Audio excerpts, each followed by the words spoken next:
Welcome to a new Daily Top Askreddit video. Today's topic. What's your plan if nuclear war breaks out between NATO and Russia? I'm probably going to have to work that day.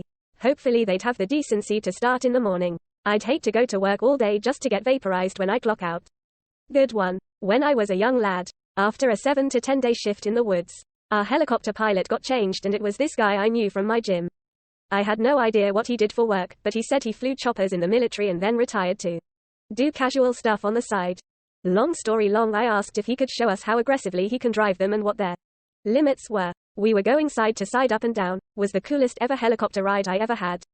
I thought we were going to die a few times and at the end he says, "Yeah, I didn't want to push this weak bird around more than we did, but we could have went a bit more extreme." Thanked him a ton. My coworker says to me alone after he dropped us off, "You never ask for that ever again at the end of a shift." Never. Always at the beginning. I never want to die after a long shift. Lol. Edit. Thank you for the awards and enjoying a part of my life with me. Can you imagine the corporate emails? We know that today has been one of historic devastation, and all of us are affected in some way. Friends, co-workers, and family members have been erased from our lives by an army across the planet. We are living through dark times which require decisive action beyond simple thoughts and prayers. We must persevere. This is why we have made the difficult decision to reopen Buck Stereo World during our normal business hours starting tomorrow. Please report for your regularly scheduled shifts. All absences will be treated as no-call no-shows. Employees can make use of EAP benefits, and will be provided iodine tablets when they arrive in 12 to 14 months. In light of the seriousness of this tragedy, casual Fridays are suspended until further notice. Single quote. Please donate PTO to those that have lost loved ones. Die. It was my retirement plan anyway. Yay, early retirement.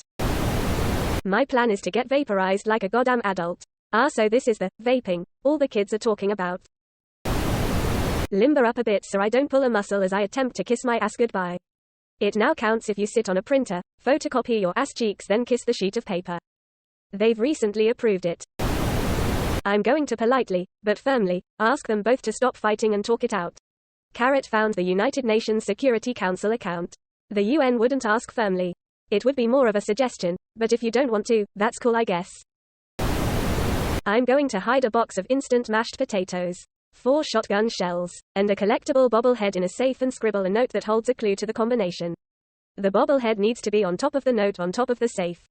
Too late. I'm afraid to move. I need to die in a way that my skeleton works as environmental storytelling. Die. I'm not rich enough to own a bunker and not important enough to be invited to one. Not important enough to be invited to one. Not with that attitude. Hey you, Bill Gates, I can be funny sometimes and I make a bomb grilled cheese. Let me in that bunker. Not much. I live 2 miles from the Pentagon. How large would the blast radius be? Asking for a Marylander. Depends on the size of the bomb. This is a cool, red, scary tool for those interested. https://nuclearsecrecy.com/nucamap/. In Missouri there are limestone caves that contain 1.4 billion tons of government cheese.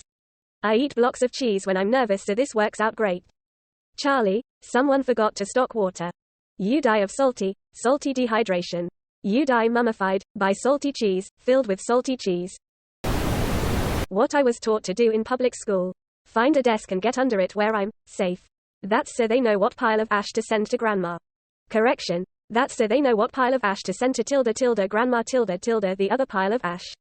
You joke, but it's actually a viable safety protocol.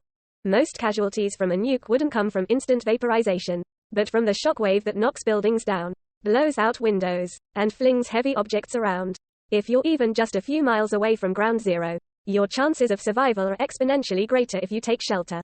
So yes, hiding under a table could save your life. It also lessened children's anxiety about living with the potential of a nuclear attack. It made it feel like there was something we could do to protect ourselves in a situation we were utterly powerless over. That wasn't nothing. The man who survived 2 nuclear blasts of Hiroshima and Nagasaki. When the second bomb dropped, he dropped to the floor before the blast reached the building he was in. The first bomb he was outside, and the second he was in the middle of explaining to his boss about. The first bomb in Hiroshima. He was within 2 miles of both blasts. I live down the road from an atomic weapons facility, so I plan on being a fine red mist about 10 minutes after Putin pushes the button.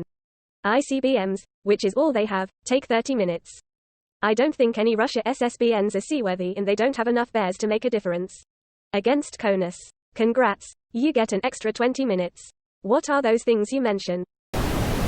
Nukes drop work. Nuclear explosions aren't an excuse for being late. Yeah. So since Charles and Tina were killed by the nuke, we're gonna need you to close tonight, MK.